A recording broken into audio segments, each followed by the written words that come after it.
Photographer की चुनौती रहती है, कैसे एक फ्रेम में सब लोगों को समेटें। जोरदार तालियां हमारे आज के सभी फोटोग्राफर लोगों के लिए। तालियां बसी रहनी चाहिए। बहुत ऐतिहासिक क्षण, 300 पृष्ठों का ऐसी किताब जो हम सबको बताएगी कि मुख्यमंत्री थे माननीय सुशील कुमार मोदी जी, उप मुख्यमंत्री थे और मैं एनडीए का कन्वीनर था। तो जितने निर्णय होते होंगे आप कल्पना कर सकते हैं सरकार के।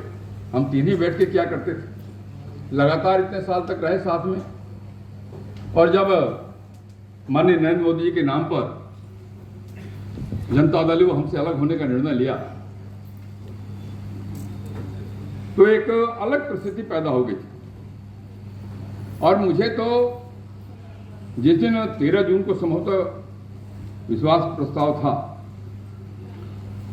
एक दिन पहले सुशील जी विधानमंडल दल के नेता थे हमारे, एक दिन पहले रात में 8-9 बजे बताया कि आपको नेता प्रतिपक्ष बनना है और दूसरे दिन 11 बजे भाषण देना है।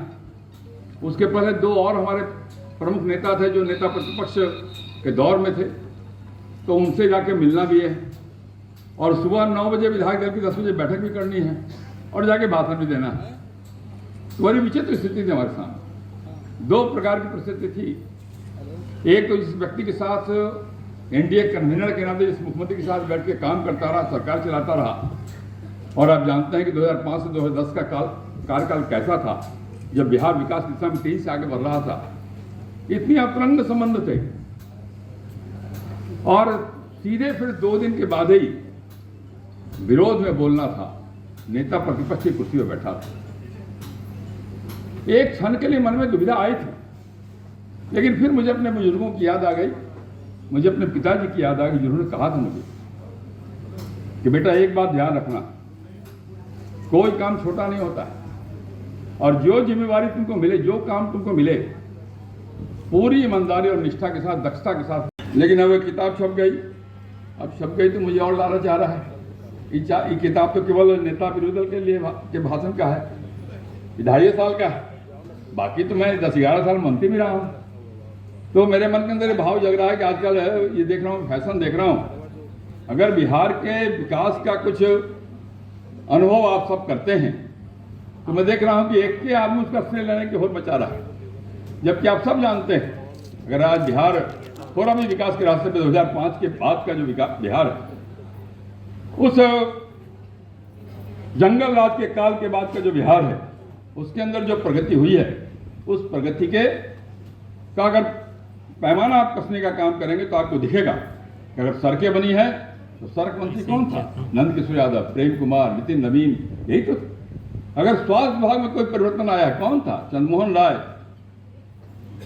अश्विनी चौबे, मंगल पांडे। ये श्रृंखला विकास के जितने आयाम है बिहार के अंदर, जिन जो विभाग भारतीय जनता पार्टी के मंत्रियों के पास रहा है, उन विभागों में बिहार में प्रगति के रास्ते ज्यादा दिखाई पड़ रहे लोगों को हम ज्यादा मंजिल तय कर पाए हैं। ये बात अद्भुत है। तो अगर आप सबकी राय हो, आप सबकी आज्ञा हो, तो अगली पुस्तक बिहार के विकास में उसके नाम पर हो जाए तो चलेगा क्या? तो मैं कोशिश करने वाला हूं कि इसी साल 2023 में ही वो विकास की पुस्तक भी छप के आ जाए और तब उसके बाद फिर कोशिश करूंगा मैं जीवन की मेरी जो घटनाएं। देखिए, आप आज मेरे इतनी चर्चा हो रही, प्रशंसा हो रही, तो मैंने विजय सिन्हा जी चले गए, इस सब मेरा कविता उठ कर रहे थे।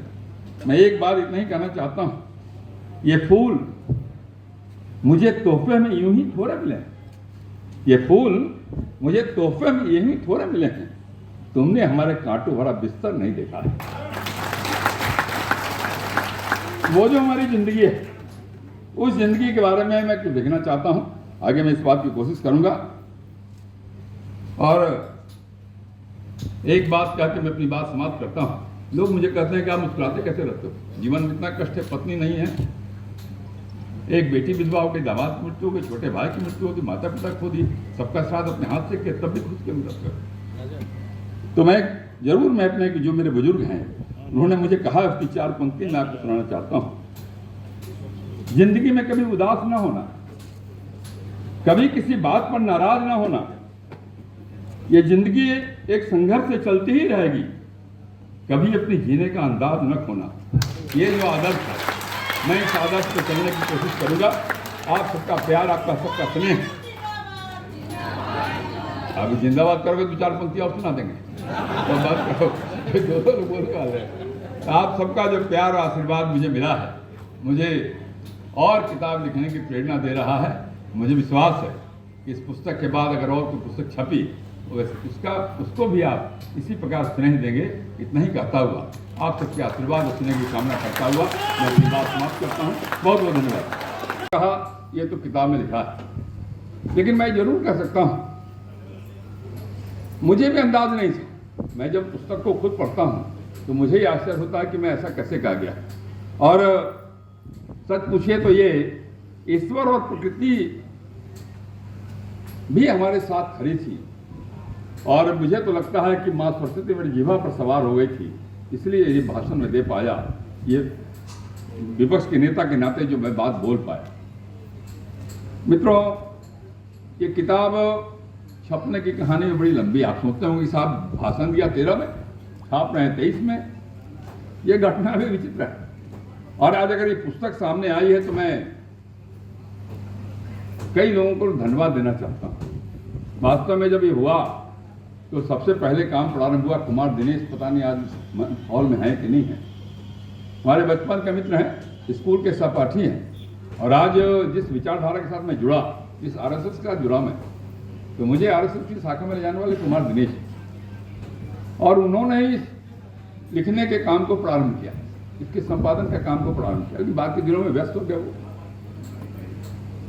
2015 के बाद जब किताब बनाने की चर्चा चली तो बनती गई, कुछ काम हुआ, आगे बढ़ा, और जब छपने की बारी आई तो फिर 2017 में मंत्री बन गया।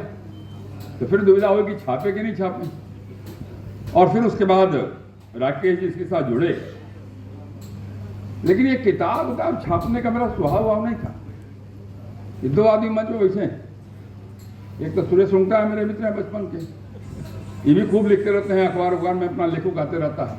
और दूसरे सुशील मोदी जी, ये तुरंत थोड़ा पुस्तक अपना छाप देते।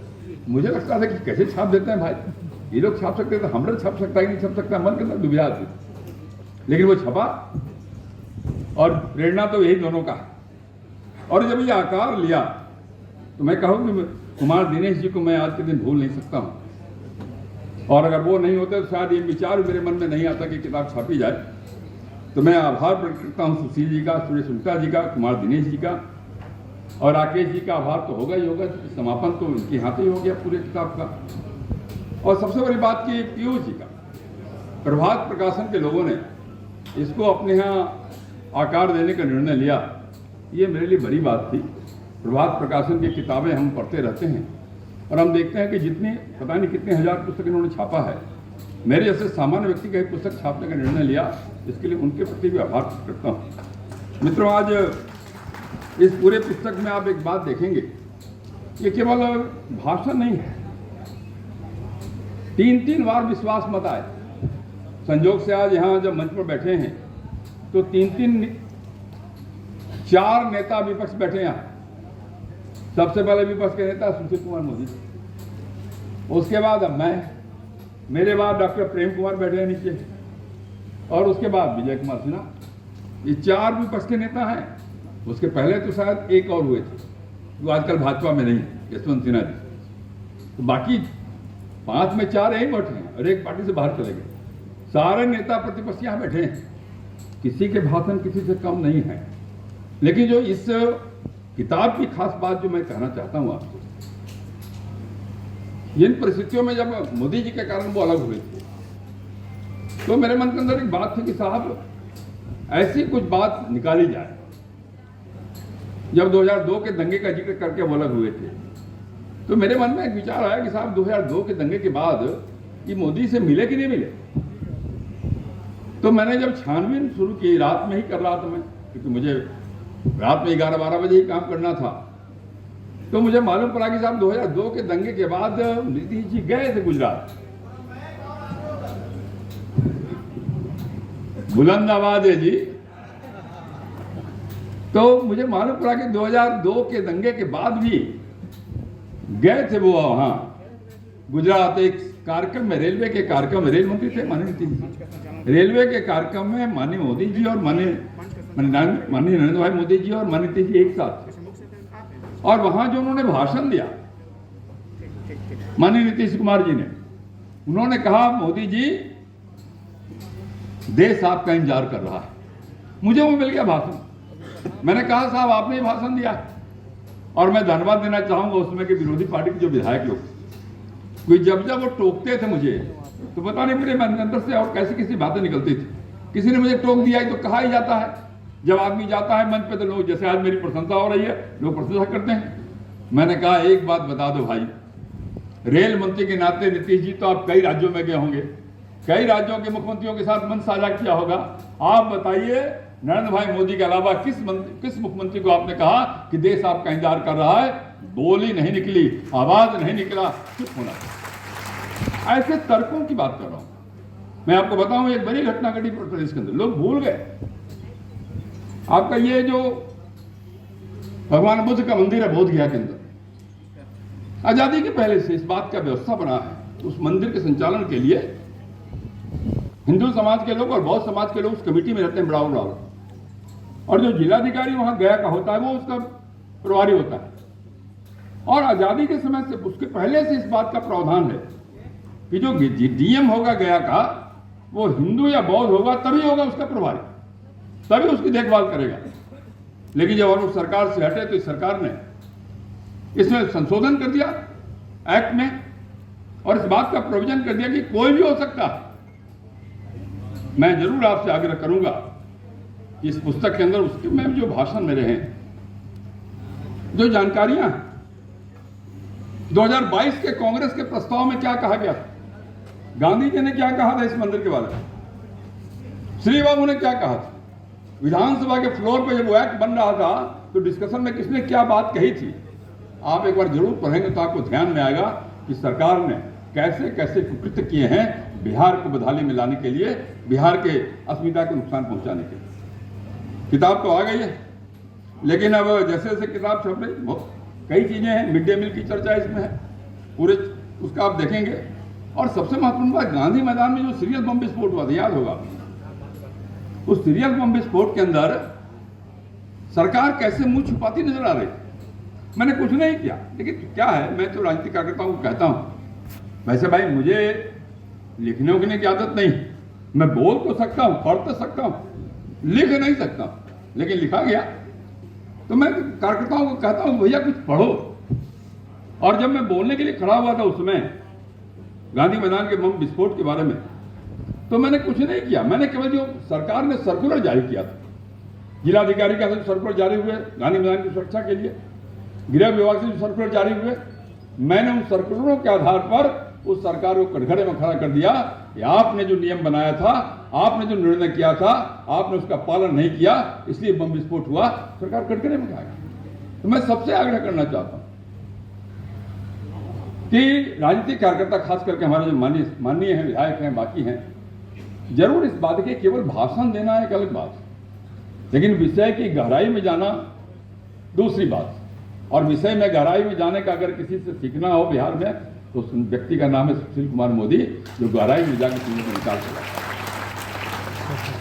तो बोलने के पहले क्या बोलना है, उस बोलने में दम कैसे आएगा, कौन से उसके तथ्य हो सकते हैं, कौन सी जानकारी आवश्यक है। अगर आप इकट्ठा करके बोलेंगे तो ये बुलंद आवाज